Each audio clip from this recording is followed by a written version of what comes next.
right, ayan, meron tayo ditong unit, Piaggio FCT. Ayan. So, kung naririnig ninyo, malagitik. Ay, malagitik itong ating makina. So, hindi pa ito na tune up. I-tune up natin. Kailangan nating mag-adjust ng valve clearance. Ayan. So, kailangan natin 8mm. Ayan, 8mm na socket wrench o kaya T-wrench para matanggal itong apat na bolt dito sa cylinder head cover. Yan, isa, dalawa, tatlo, apat. Yan, tanggalin nyo lahat yan. Pag natanggalan natin yung apat na nut, pwede natin i-separate to. Pero tandaan nyo, ito yung ground, dito siya nakalagay. Tandaan nyo yan. Okay, tabi lang natin. Tanggalin natin itong spark plug cap. Yan, tanggal dapat yan. Tapos tanggalin natin to. Ayan, yan. So 3 valves, isa, dalawa, tatlo. Dalawang intake, isang exhaust. Bago tayo mag-adjust, kailangan mo nang mag-top dead center tayo. Ayan, nakikita nyo itong mark na ito. Ayan o, yung mark na yan. Hanapin nyo yung arrow dito sa may gear.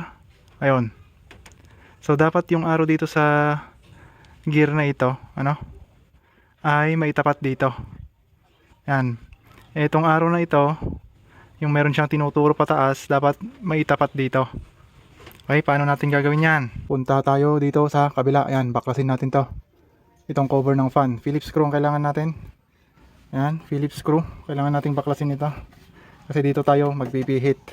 So, Phillips screw lang kailangan natin dito. Ayan.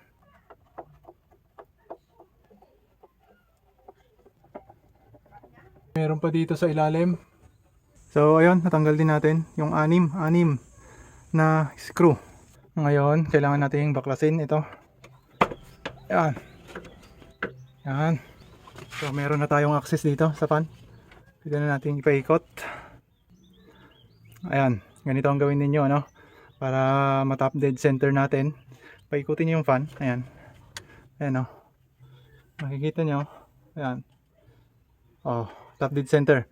After ng top dead center, doon sa pinakamatigas, ngayon luluwag yan. Madaling paikutin. Oo. So, ikot nyo lang ulit. Oh, maluwag yan, maluwag. Tapos titigas yan. Titigas mararamdaman nyo. Ayan. Tapos, ayan na naman. Yun. Kailangan nating tapat. Okay. Yo, tignan nyo dito. Tignan nyo dito. Para nakatapat siya dito. Ayan. So ito, medyo umuuga. Ayan. Umuuga. Ayan. Umuuga lahat. Okay. Ayan. Ay, umuuga.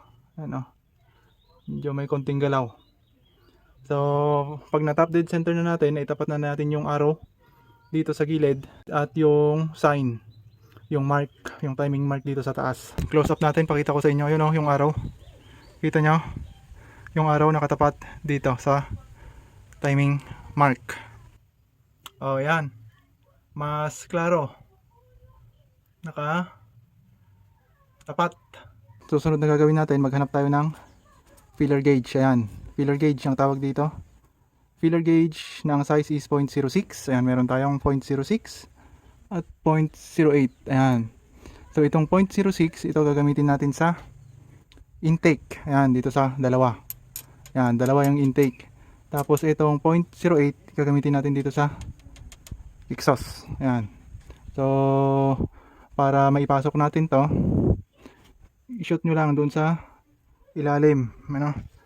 Doon sa pagitan ng spring at nung ito. Sa may rocker, ay maluwang. Kaya pala, ayun sumasayaw, maluwang. Subukan natin. Basta 0.06 dito sa intake, 0.08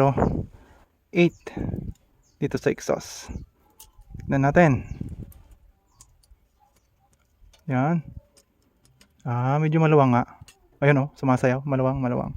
Kailangan pahigpitan natin ng konti. Ayun sumasayaw. Kailangan nyo pala ng size 9mm dito para mapaluwagan, ano? 9 mm. Ayan o. Ayaw nung 8 mm kanina. Ayan. Habang niluluwagan natin, ayan, pag maluwag na, pwede na nating ipasok itong filler gauge na 0.08.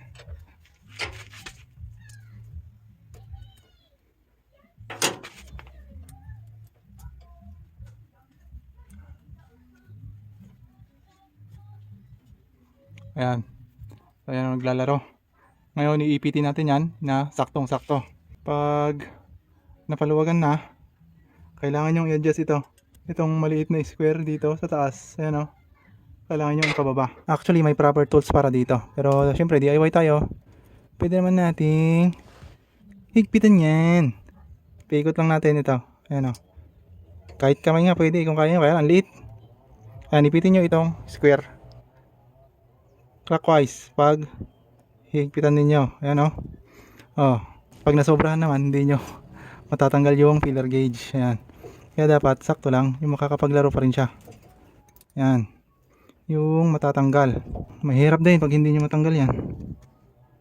Okay. Yun. Ganun dapat. Konti pa.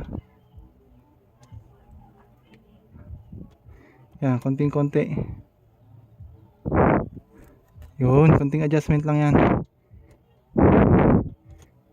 Okay. So, pag nakuha natin, size 9 ulit. Tapos, higpitan natin.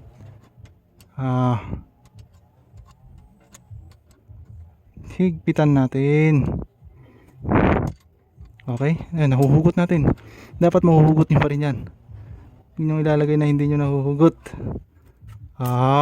Next, ganun ulit yung procedure natin. Paluwagan natin ito. Ayan, medyo may kadiliman. Ayan, tigas. Ay, ang tigas. Ang tigas. Ayan, tigas ah. Ay, ang tigas. Paluwagan natin ito. Gamitin natin size 9mm. Then, ipasok natin ulit yung ating filler gauge. Ayan o, ito na. Intake 0.06 na yan. Kanina dito 0.08. Ito, itong dalawa 0.06. Ayan o, maluwang talaga. Adjust natin. Okay. Yan. Paikot lang ulit yung square para mahigpitan. Tapos higpit.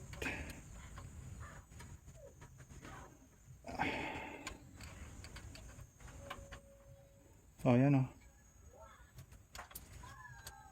Ay, higpit.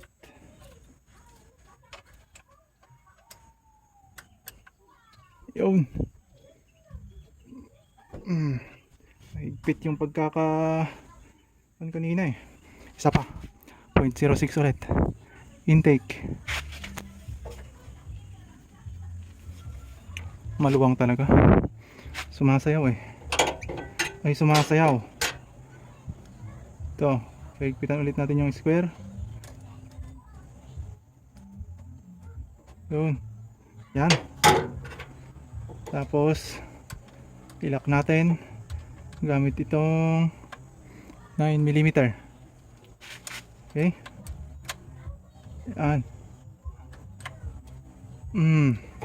Okay. Okay. Ngayon ibabalik na natin yung mga tinanggal natin. So dito sa takip, ayan, mag-ingat kayo, may rubber dyan. May rubber dyan sa ilalim. Ayan, pakita natin. Ayan, may rubber dyan. Dapat hindi yan malaglag, ano. Ayan, dapat maayos ang pagkalagay natin dyan. Sa may butas ng spark plug. Okay. Ayan, pwede naman nating ilapat dyan. Tapos yan. Yan. Dapat maayos. Ay, ibalik natin yung 4 na bolt. Huwag nyong kakalimutan to sa may ground. Okay, 8mm.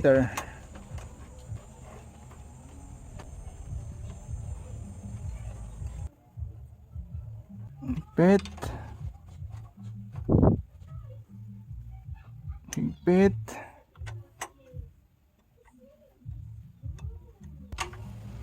Tapos ibalik natin ito, spark plug cap. Yan, dapat swak na swak yan.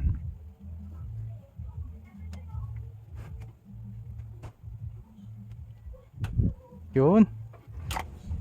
Pag natapos na nating maibalik itong takip ng head, spark plug, ito, punta tayo dito sa fan. Ayan, yan ang last nating ibabalik. Okay, kailangan nating ibalik. May lock yan.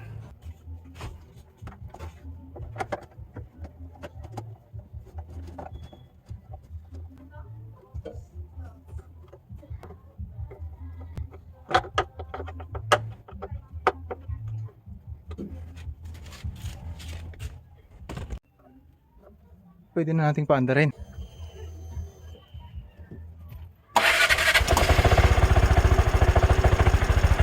Alright, sa mga owner ng Piaggio HCT 200 o kaya 230, para sa mga iba pang mga tutorials, mga DIY, ayan, mag-subscribe kayo sa ating channel. Alright.